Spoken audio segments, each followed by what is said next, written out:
دیکھیے، سب سے پہلے تو جموں کشمیر کے لوگوں کو مبارکباد ہے کہ کافی سالوں کے بعد جموں کشمیر میں ایک لوگوں کی چنی ہوئی سرکار جو ہے وہ آئی ہے۔ میں یہ سمجھتا ہوں کہ اس اسمبلی میں سب سے بڑی جو ہماری مین پریارٹی ہونی چاہیے وہ یہ ہے کہ جو مینیفیسٹو ہمارا ہے، اور یہ میں سمجھتا ہوں میرے خاص کر کے میں اپنے علاقے کی بات کروں تو لوگوں بہت مشکلات میں ہیں۔ ہماری پہلی پریارٹی جو ہے وہ اسٹیٹ ہوڈ 370 اور 35A کو لے کے ہے۔ یہ وہ پریارٹیز ہے میں سمجھتا ہوں جس میں ہر جموں کشمیر کا شخص جو ہے وہ اس کے آنے سے جو ہے وہ اپنے آپ کو سیف محسوس کرے گا۔ اور اس کے بعد بڑی پریارٹی جو ہمارے نوجوان بچے جن کو روزگار نہیں ہے ان کی پریارٹی جو ہے وہ سب سے اعلیٰ جو اوپر نمبر پہ ہے وہ ہے کہ ہمارے بچوں کا مستقبل کس طریقے سے بہتر ہوگا۔ اس کے بعد ہمارے جو ملازم ہیں جموں کشمیر کے وہ چھوٹے سی سطح پہ ہو یا ریاست کے سب سے اعلیٰ جگہ پہ ہوں، پچھلے 10 سالوں میں ان نے بھی بہت سی مشکلات فیس کی ہیں،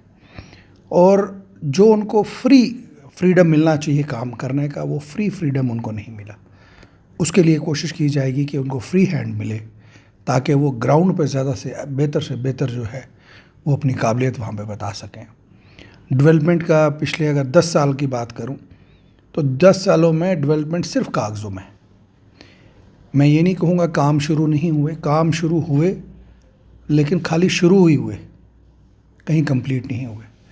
اور 2014 میں جو پچھلی سرکار نے کام چھوڑے، اگر میں اپنی کانسٹیٹوئنسی کی بات کروں تو ہر کام وہیں پہ جو ہے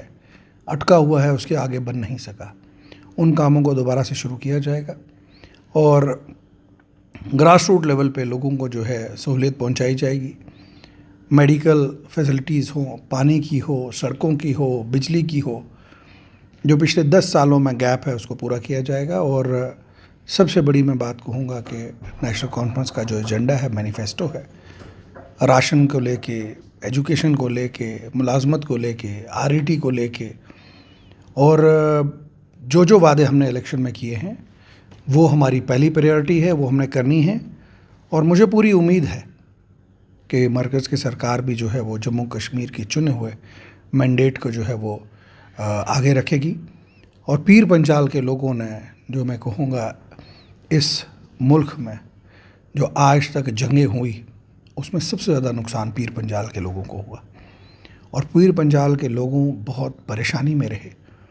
آج بھی آپ دیکھیے جب بھی حالات خراب ہوتے ہیں تو سب سے پہلے پیر پنجال کے لوگ اس میں افیکٹڈ ہوتے ہیں۔ تو میں یہ سمجھتا ہوں ہماری کوشش رہے گی یہ موجودہ سرکار میں پیر پنجال کے لیے ایک اسپیشل پیکیج آئے، پیر پنجال کے لوگوں کو جو ہے وہ دیکھا جائے کس طریقے سے ان کی مشکلات حل ہوں گی، اور جو امیدیں لوگ ہم پہ کر کے بیٹھے ہوئے ہیں، جو مینڈیٹ ہمیں ملا ہے، میں کہوں گا کہ جیسے آپ جانتے ہیں نیشنل کانفرنس میں سب سے بڑا مینڈیٹ مجھے ملا ہے، 42,000 ووٹ ملے ہیں، 21,000 کے قریب لیڈ ہے۔ تو میں یہ سمجھتا ہوں ہمارے لیے بھی بہت مشکل چیلنجنگ ہوگا کہ لوگوں کی امیدوں میں پورے اترے۔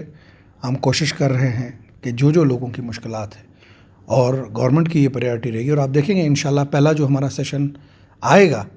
اس میں پہلی بات جو ہے وہ لوگوں کی جائے گی، اور جس میں ریاست 370 اور 35A کی بات جو ہے وہ ضرور کی جائے گی۔ ایک فائنل ٹیک چاہوں گا میں، جس طریقے سے ابھی 370 کی بات ہو رہی ہے، 35A کی بات ہو رہی ہے، اسٹیٹ ہوڈ کو لے کر بات کریں تو نو ڈاؤٹ دیر از ریسٹوریشن، مگر یہ آپ کو لگتا ہے کہ 370 35A تھوڑا چیلنجنگ ہے؟ But other side of the story ہم دیکھیں سپریم کورٹ کا ایک بیک گراؤنڈ ہے۔ دیکھیے اسٹیٹ ہوڈ ملنا تو میں سمجھتا ہوں ایک اچھی بات ہے، اس سے کچھ ریلیف ہمیں ملے گا، لیکن اصلی جو ریلیف ہے وہ 370 اور 35A کے بیچ میں ہے، جس میں ہمارے زمینوں کو، ہمارے جتنے بھی لاز ہیں، ہمارے جو نوجوان بچے ہیں، ہمارے جو آنے والی جنریشن ہے، ان کو جو پروٹیکشن ہے وہ اس کے ساتھ ہی مل سکتا ہے۔ مشکل ضرور ہے لیکن ناممکن نہیں ہے۔ انشاءاللہ اگر اللہ نے چاہا تو یہ تینوں چیزیں جو ہیں وہ نیشنل کانفرنس کی حکومت میں پوری ہوں گی، اور مجھے پوری امید ہے کہ جناب عمر عبداللہ صاحب کی قیادت میں یہ تینوں چیزیں جو ہیں واپس جموں کشمیر میں لے کے آئیں گے۔ بہت بہت شکریہ۔